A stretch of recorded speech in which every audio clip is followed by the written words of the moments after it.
What's up, a Cinema Shogun here, and the war in Ukraine shows no sign of letting up. U.S. officials now believe that Russia has committed over 80% of its pre-stage troops into Ukraine, meaning that over 80% of the 200,000 plus Russian troops that we saw building up along the border of Ukraine have now entered into Ukraine and are now taking part in the invasion. We also get a new report of the number of Russian losses in this war. But this report is coming from the Defense Ministry of Ukraine, so take it with a grain of salt because it could be in their best interest to overinflate these numbers. But they are reporting that they have killed 5,710 Russian troops. That number is insane. They're also reporting that they have destroyed 29 planes, 29 helicopters, 198 tanks, 77 artillery pieces, 846 armored personnel carriers, 24 MLRS, 2 boats, 305 cars, 3 UAV, 7 anti-aircraft warfare vehicles, and 60 fuel tanks. The number that sticks out to me the most, though, is the fact that Ukraine is claiming that they have destroyed 60 fuel tanks. That will coincide with some of the reports that we are getting that Russian forces are running out of gas along the way. But just as we are starting to see Ukraine take more strategic attacks out on Russian forces, like targeting their fuel supplies, I expect to see the same from Russia, because it is surprising to me that much of Ukraine still has electricity and running water and things of that nature. So I would expect that moving forward, Russia would start targeting more strategic infrastructure, like taking out electric power plants and things of that nature. So I expect to start seeing more strategic targeting of their airstrikes going forward. We know earlier today they took out a TV tower. So right now they're trying to disrupt the communications, disrupt the internet access, disrupt the electric grid. All types of strategic type of attacks are now taking place in Ukraine. And earlier today, the European Parliament supported the offer to provide Ukraine with the status of candidate for entrance into the European Union. The vote was almost unanimous. 637 people voted yes, 13 no, and 26 were abstained. But we also get an update that the Polish Prime Minister said that Poland will no longer deliver fighter jets to Ukraine. We know that for the past couple of days it's been reported that the EU will provide Ukraine with fighter jets, and not just that these fighter jets will be taken off from Poland from their air fields. And I told you all that was extremely dangerous. That was something that could turn this conflict into something much more than what it already is. And I already expect that this conflict will turn into much more than what it already is. But that will be the beginnings of World War III. If Poland were to allow some of these Ukrainian fighter pilots to operate from their airfields, and Russia were to target one of these Polish airfields, all hell would break loose. But also Bulgaria has rejected Ukraine's request to supply the country with MiG-29 fighter jets. So we're seeing two countries that we're talking about delivering fighter jets to Ukraine. They're now backtracking on what they've said. I think maybe they sat down and talked about it a little bit more and realized that this could drag them into the war if they did so. So we're seeing a lot of reports that we saw from a couple of days ago now being backtracked. It's almost as if it was just, I don't know, like aggressive rhetoric. Yeah, we're going to supply Ukraine with this. We're going to supply Ukraine with that. And then moving forward, when it comes time to really supply Ukraine with these weapons, they're like, oh, well, I don't know. I kind of thought it through and realized that this could be pretty bad for us. But we're also getting the first reports that Ukraine and Russia have now swapped prisoners of war. Ukraine swapped a Russian officer for 5 Ukrainian fighters earlier today. So that's the first time we've seen negotiations like that from this battle so far. We do know that some Ukrainian officials met with Russian officials for peace talks the other day. I believe it was yesterday morning. But during those peace talks, Russia was still carrying out airstrikes on Ukraine. So I don't see peace coming anytime soon. Also, I am continuing to see numerous reports that a lot of these Russian troops have no idea that they were going into combat in Ukraine. A lot of them are conscripts. They're young kids, 16, 17 years old. They were training. They thought they were going through training exercises near the border of Ukraine. They had no idea they were going to war. They had no idea when they were in the back of some of these vehicles that they were rolling into Ukraine, right into the middle of the combat zone. We are seeing reports that a lot of Russian troops are just surrendering without a fight. Some Russian troops are being met by civilians in certain villages, and whole tank columns, whole divisions are just turning around and going right back to Russia. So a lot of these troops do not want to fight. I fully do believe that. Don't get me wrong. I'm sure there's some bloodthirsty people out there. But I feel like a lot of these Russian troops are young and they don't have the thirst for war. A lot of them don't even know why they're there. And also, the ones that did know they were going, they were told that they were going to be met with open arms. And that's just not the case at all. But Russia's 40-mile-long tank artillery and supply convoy that is moving towards Kiev has almost been stalled at this point. So we're kind of at a standstill as far as that convoy goes. And looking at that convoy, it just doesn't make sense to me. Why would you have a 40-mile-long convoy headed to Kiev? I feel like one drone strike or a couple of drone strikes would be the end of this convoy. A well-placed missile at the front of this convoy and a well-placed missile at the back, and boom. That convoy will be crippled from moving forward. So I'm not sure about a lot of the strategic maneuvers these Russian forces are taking have been just insane to me. A lot of these troops are disoriented on the ground. I'm seeing reports that a lot of them don't even know where they are. There also have been a lot of Ukrainian hackers have been hacking into a lot of their comm systems. So a lot of their radio systems have been kind of messed up and thwarted throughout the way. And they're having trouble figuring out where they're supposed to go and things of that nature. So it's just one big giant clusterfuck happening over there right now. And it just makes me question, what was Putin thinking, sending in all of this old equipment and sending in all of these kids who have no idea what they're doing?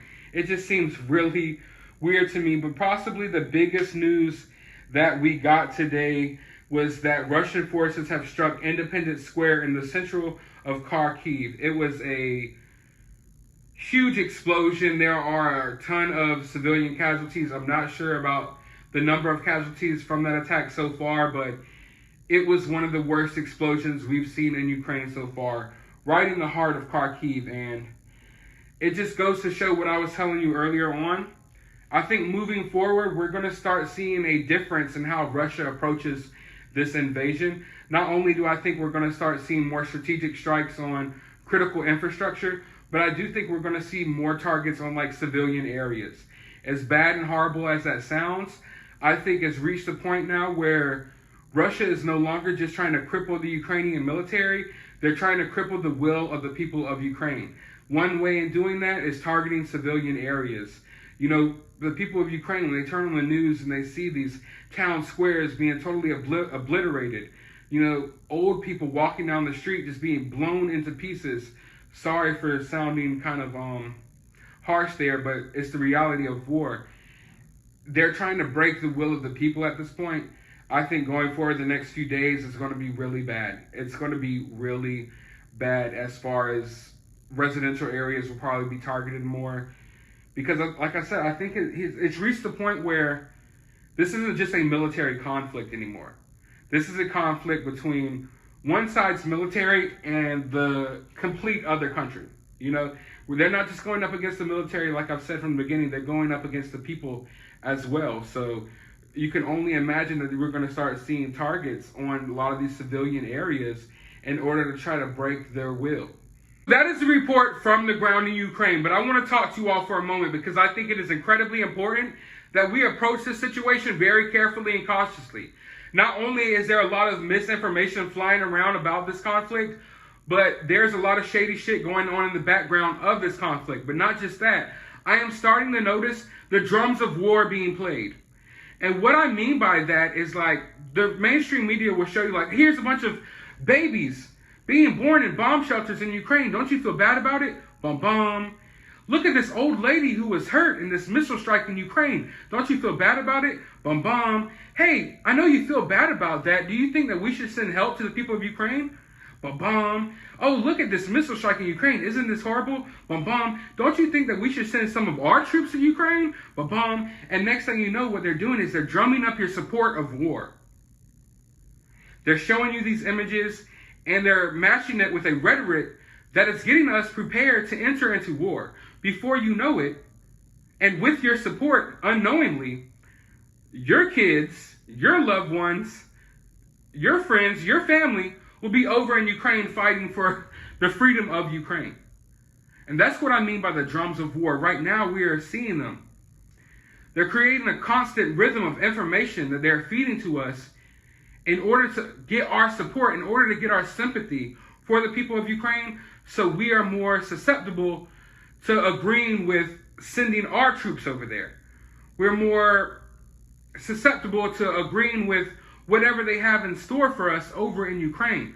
So I think we need to be incredibly careful with that, because I have spent countless hours of my life listening to like propaganda from World War I, World War II.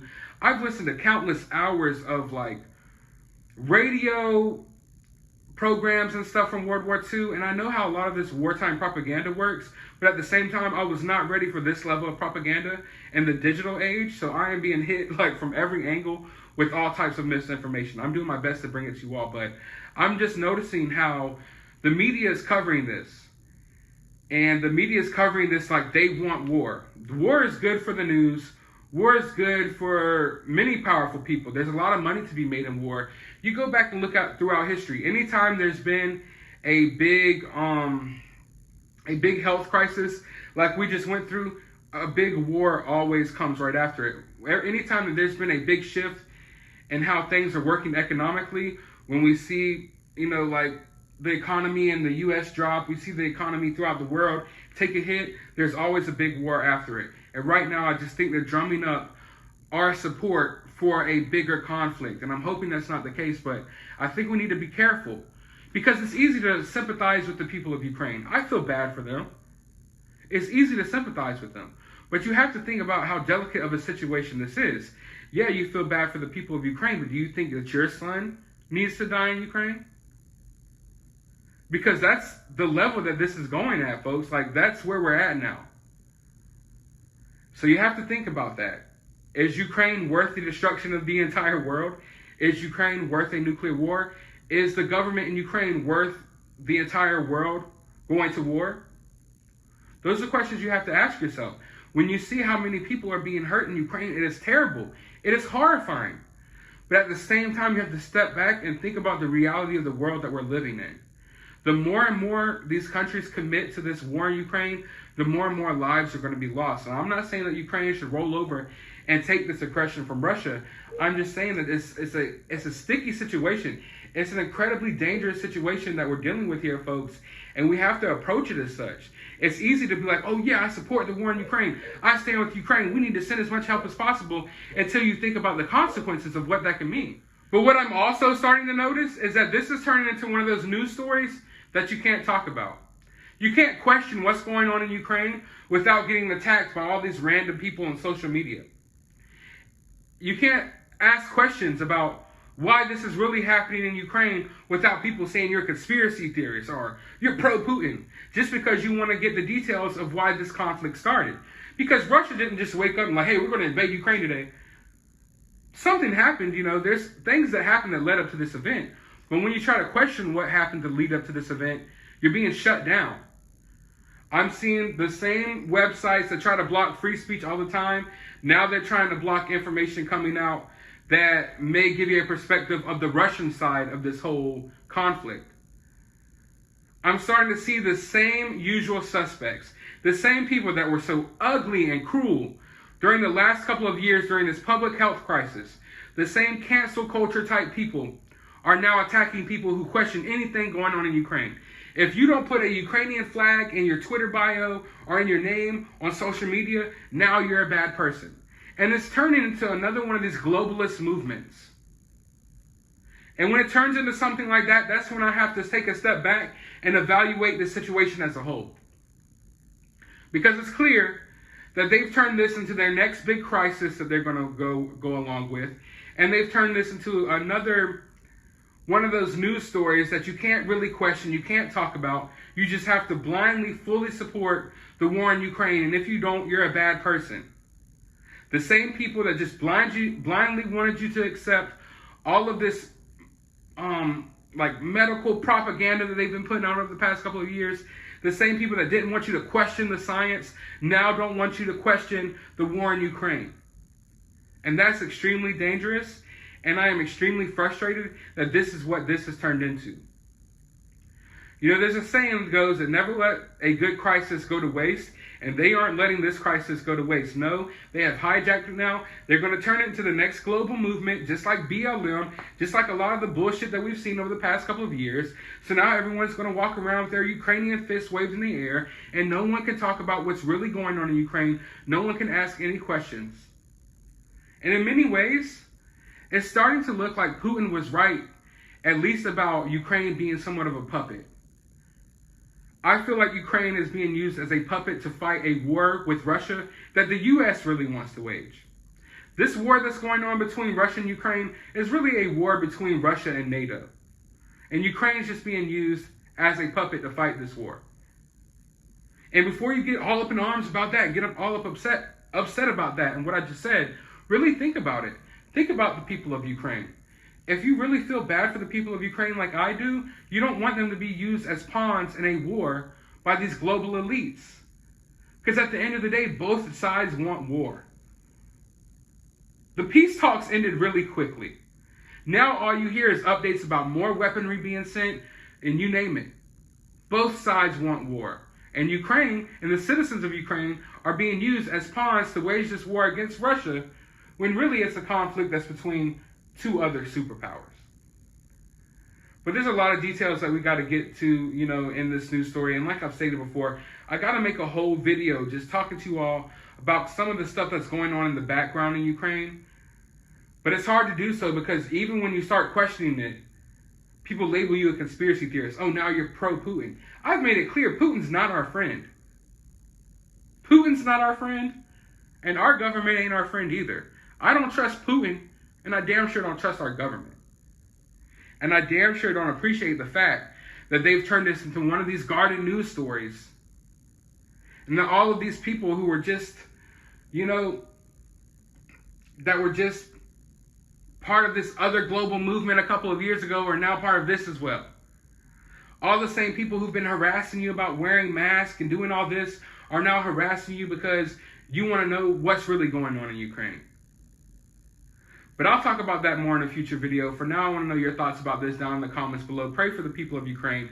Pray for everyone. We're on a slippery slope here. The world could be at war, and in many ways, the world is already at war. But be thankful that you're not in one of these situations like the civilians over in Ukraine, because it is getting really bad over there. And I want to know your thoughts down in the comments below. Hit your thumbs up button, hit that subscribe button, ring that notification bell.